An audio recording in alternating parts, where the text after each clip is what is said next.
It was the kind of rumor that clings to the walls of a school like peeling paint, whispered in hallways, passed between students like a secret too dangerous to say out loud. Room 109. Everyone had heard of it, but no one had proof it existed. It wasn't listed on the current school maps, and teachers either avoided the topic or changed the subject when asked. Still, the stories were persistent, growing darker with each passing year. They said Room 109 was part of the old West Wing, a section of the school that had supposedly been shut down decades ago after an incident. The word incident was always spoken in hushed tones, never elaborated on. Some claimed there was a fire. Others whispered about a student who went missing and was never found. And a few, the ones who seemed to enjoy terrifying others the most, said you could still hear scratching behind the wall where the room once stood. It didn't matter what version of the story you heard. It always ended the same way. Someone disappeared, and the room was sealed shut forever. Despite the warnings, or maybe because of them, Room 109 had become a rite of passage. The kind of thing bored high schoolers dared each other to find, especially on the last day of school, when the atmosphere was already electric with mischief and summer anticipation. That's when the stories seemed to come alive. That's when someone always got brave, or foolish enough to try and look for it. The seniors passed the story down like a torch, embellishing it each time. Some said there was a girl named Emily who once stayed after class to finish an exam and never came out. Her name was still scratched into a desk in room 109, or so they said. Others claimed a janitor saw lights flicker from behind the sealed wall and heard a girl sobbing. There was even a rumor that the school had hired a priest once to bless the West Wing after a student started screaming in the hallway, pointing at something no one else could see. What made the story so powerful wasn't just the fear, it was the mystery. Room 109 wasn't on any official document. There were no photographs, no video footage, nothing to prove it had ever existed. Just stories, just shadows, just a lingering sense that something was being hidden. The perfect ghost story. Vague, enough to deny, specific enough to feel real. Over time, it became more than a rumor. It became a legend. The teachers denied it, of course, with smiles that never reached their eyes. Old buildings have quirks, they'd say. There's no West Wing anymore. But students had seen strange cracks along a far wall. A few even claimed they found an old rusted doorknob partially plastered over, right where room 109 was supposed to be. Others reported losing time while walking down that corridor. Minutes gone without explanation. And always the disappearances. Not every year, but often enough that people noticed. A student would suddenly transfer schools over the summer, or a name would vanish from the roster by fall with no explanation. When asked, the administration had answers. Family moved away, personal issues, discipline transfers. But the classmates always said the same thing. They were last seen near the West Wing, or talking about room 109. No one really believed it. Until they did. Until the right person went missing. Until someone came back. Changed. The last day of school brought with it a mix of excitement and fear, a sense that something was waiting, watching. And those who remembered the stories would walk a little faster past the blocked hallway, pretending not to glance at the place where a door once was, because even though room 109 wasn't supposed to exist, that year, the excitement of the last day of school buzzed through the building like static in the air. Students laughed louder, ran through the halls with a kind of wild freedom, and teachers seemed more relaxed than usual, turning a blind eye to the chaos. Lockers were slammed shut for the final time, yearbooks were passed around with messy signatures and inside jokes, and the summer felt just a breath away. Everyone was ready to leave, everyone except 4 of us. It started as a joke. Malik, the loudest and most fearless in our group, brought it up during lunch. Room 109, he said, lowering his voice dramatically. We're finally doing it today. Jay rolled his eyes but smirked in that way he did whenever he was intrigued but didn't want to admit it. Sarah, ever the skeptic, crossed her arms and said, "There is no room 109. It's just a made-up story." But her voice trembled slightly. And then there was me, caught somewhere between curiosity and unease, feeling a chill that had nothing to do with the air conditioning. We'd all heard the stories. Every student had. It was tradition to talk about room 109 on the last day of school, to share some new horrifying twist to the tale, to dare each other to find it. But no one ever followed through. Not really. People joked, posed near the old west hallway for pictures, and maybe knocked on the suspicious plastered-over wall, but no one went inside. No one stayed after the final bell. Except we did. We planned it like some kind of adventure.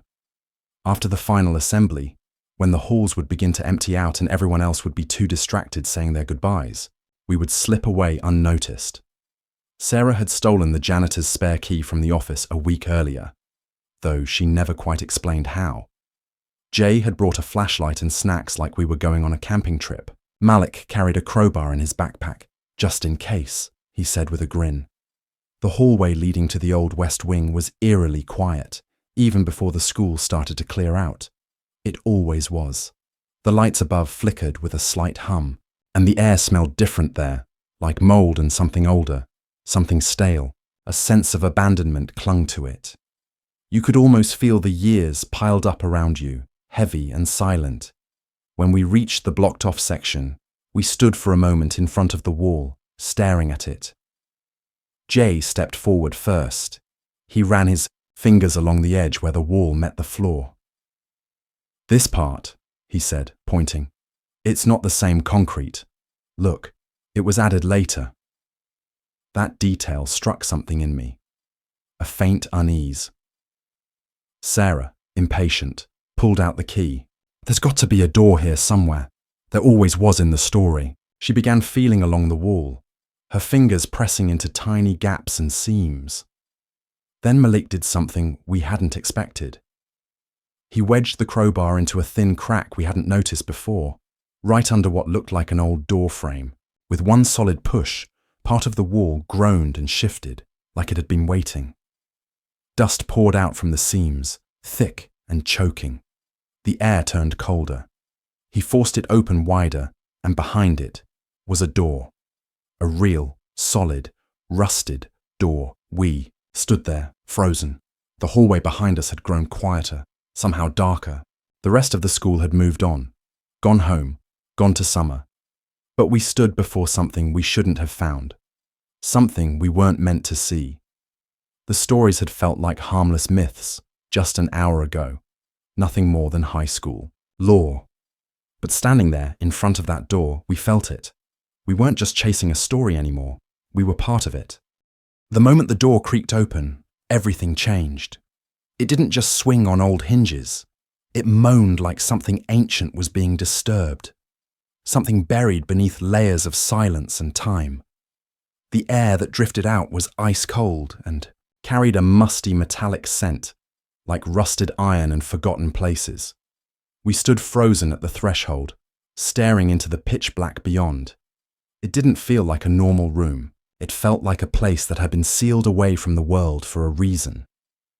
Jay clicked on the flashlight. Its beam cut through the darkness in a narrow cone, revealing dust particles floating like tiny spirits.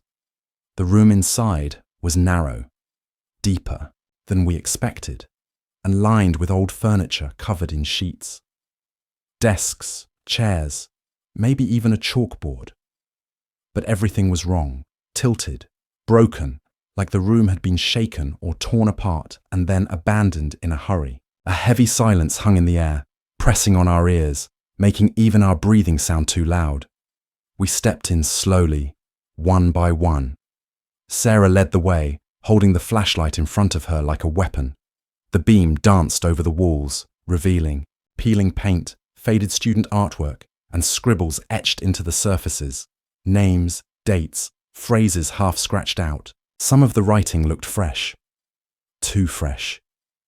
Then the door shut behind us. Not just shut, slammed. So hard the sound echoed like a gunshot.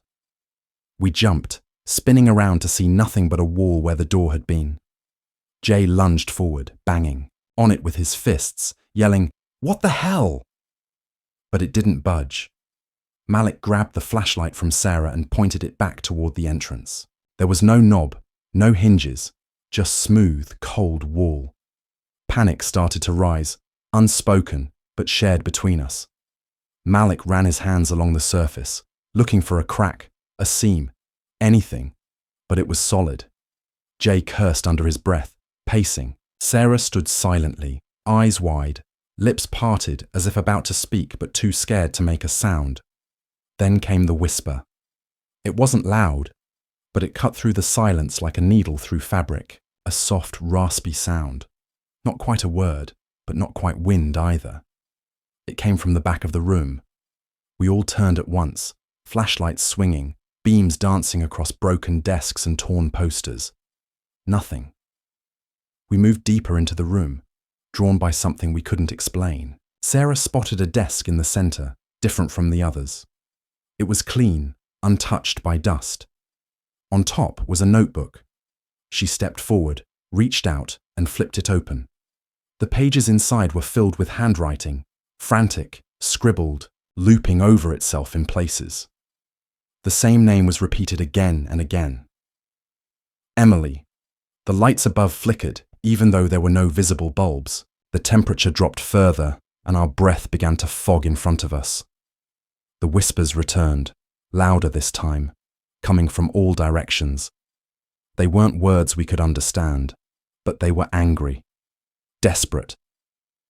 Jay backed toward the wall, shaking his head. "We need to get out of here," he said, but no one responded. Our attention was pulled to the shadows now moving at the edges of the room. Not tricks of the light, real shapes, just beyond the flashlight's reach. Figures, small and childlike, swaying or crawling or standing still, always at the corners of our vision.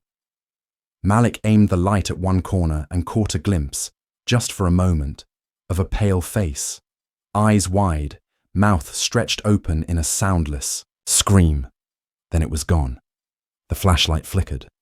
Sarah dropped the notebook, stepping back. Her face had gone pale, and her eyes were locked on something none of us could see.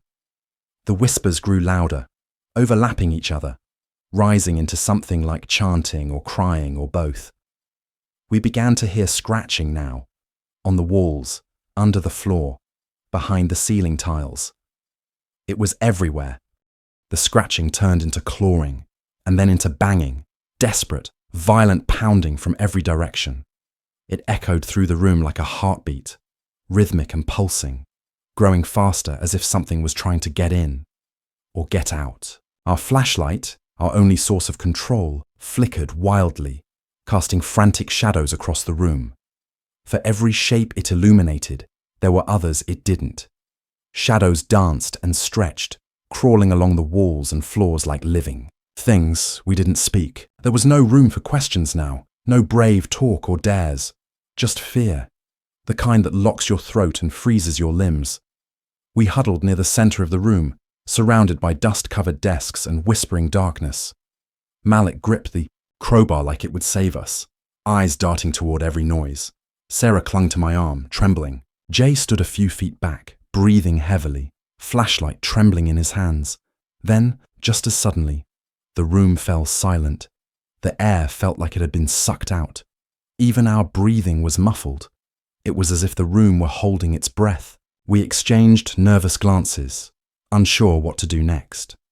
Jay moved first, taking slow steps toward the back of the room where the chalkboard stood. The flashlight beam cut through the silence, revealing something that hadn't been there before. Handprints. Dozens of them, some smeared across the chalkboard, some trailing down the walls. All small, child-sized, and pressed into the dust as if made by something that had no flesh. One set of prints glowed faintly, a sickly blue light pulsing from within the wall itself. Jay reached out toward it, his fingers just inches away, when the temperature in the room plummeted. Our breath came out in sharp, white clouds. The silence cracked open again. We heard Sarah scream. I turned, and she was gone. Just gone. 1 second she was beside me, clutching my arm, and the next, only empty air. Malik shouted her name, running to the spot where she had been. Nothing. No sign of struggle. No sound. No trace. It was like she had been erased. Jay dropped the flashlight in panic, and it rolled across the floor, spinning light over the walls and ceiling. That's when we saw them, faces, dozens, maybe more, pressed into the walls, some with wide, hollow eyes, others with twisted mouths, open in eternal cries. The faces didn't move, didn't speak, they simply stared with frozen agony. Jay backed away quickly, stumbled, and fell. Malik helped him up, but both of them were pale now. Too pale, like the life was draining from them slowly. I could feel something watching us. Not from the room, from inside us. Like we had been marked the moment we stepped through that door. Another sound broke through the quiet. A laugh, childlike, distant. It echoed and bounced around the room until we couldn't tell where it was coming from. Then a light appeared in the far corner, a small flickering candle. We hadn't lit anything. No one had. But it burned anyway, illuminating something we hadn't seen before. A door, not the one we came through. This was different, smaller, older, warped with age and covered in scratch marks. It looked like it had been used. Often. Malik took a step toward it, but the floor beneath his foot gave way. He disappeared into darkness, falling without a sound. Jay cried out and lunged forward, but it was too late. There was no hole where. Malik had stood, just solid floor, as if he had never been there at all. We were two now, just me and Jay, and we didn't know how long that would last.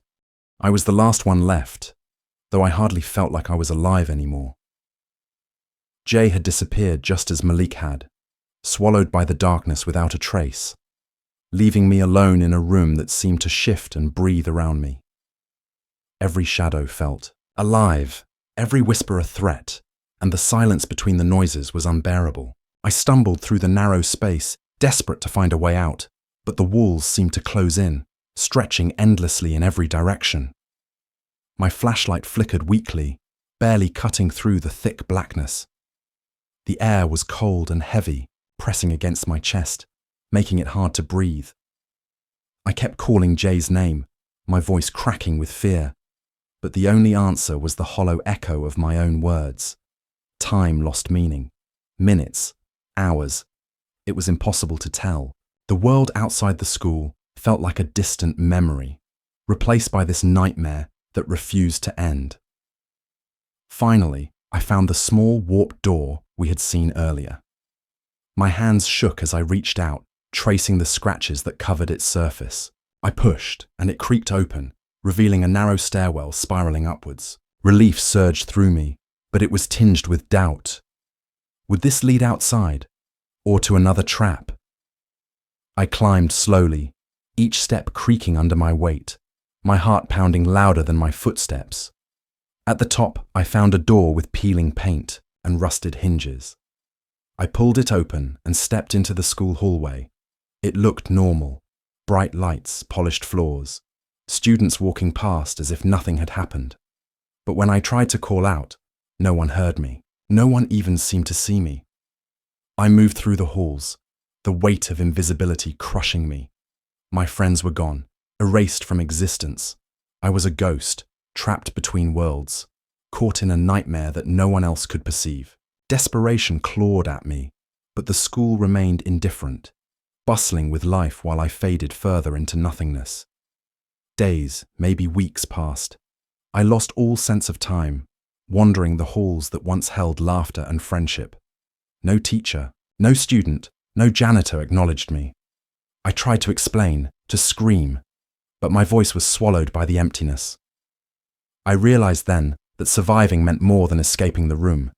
It meant surviving in a world that refused to accept me. Eventually, someone noticed. A janitor, an old man with tired eyes, paused in front of me. For a moment, he looked straight through me, but then his gaze sharpened. He muttered something about unfinished business and nodded slowly, as if understanding something I didn't. Then he walked away, leaving me alone again. I tried to follow, but the hallways twisted and changed, leading me back to the old west wing, to the wall where room 109 had been sealed off. I pressed my hand against the cold surface, hoping to find a way back inside or out. And then the whispers returned. Soft, taunting, endless. No one believed me. No one wanted to. I was left with the knowledge that something terrible happened in that room on the last day of school, and that it wasn't over, that the school held secrets it would never share, and that those secrets came with a price. When I finally did escape, for reasons I still don't understand, I was different, changed. People looked at me with pity or suspicion. Some thought I had gone crazy. Others said I was lucky to be alive. But I knew the truth. The school never really let me go. Not completely, because the last day of school is never really the last day. Since that terrifying last day, I've never been able to look at school the same way. What should have been a moment of joy, of freedom, felt instead like a trap, like the building itself was alive, watching, waiting.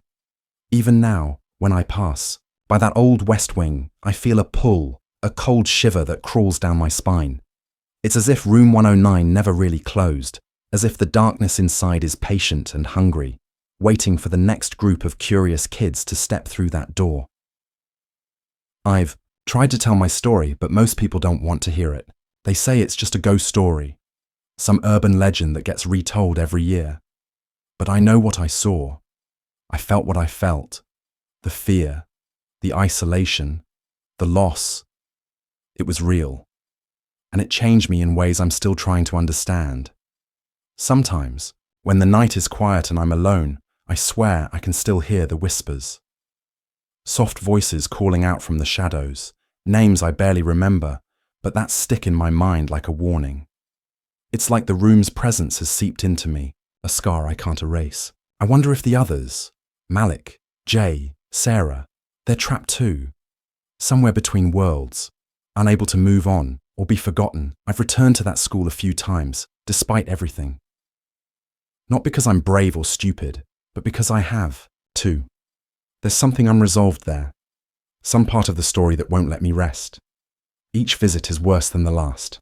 The hallways grow darker, the air thicker, and the feeling of being watched intensifies. Sometimes I catch glimpses of shadows moving just beyond my sight, or hear footsteps following me down empty corridors. Teachers and staff try to reassure me, saying the building is old and has its quirks, that noises and drafts are normal. But I know better. The school hides secrets in its walls, secrets about students who never left, about things that shouldn't be disturbed. The last day of school isn't just an ending. For some, it's the beginning of something far darker. I've learned to avoid the West Wing now, but sometimes the pull is too strong, like a magnet drawing me back to the door I opened that day, the door that should have stayed closed. The thought of what lies behind it terrifies me, yet part of me is desperate to know, to understand why it happened and why it still happens every year when the school empties out and the last bell rings. I don't think I'll ever truly escape that day or that room. The memory is etched into my mind, a permanent shadow lurking beneath the surface. And as much as I want to forget, to move on, I'm afraid the last day of school horror story isn't just mine. It's a story waiting to be told again, a warning, passed down through whispers and fear.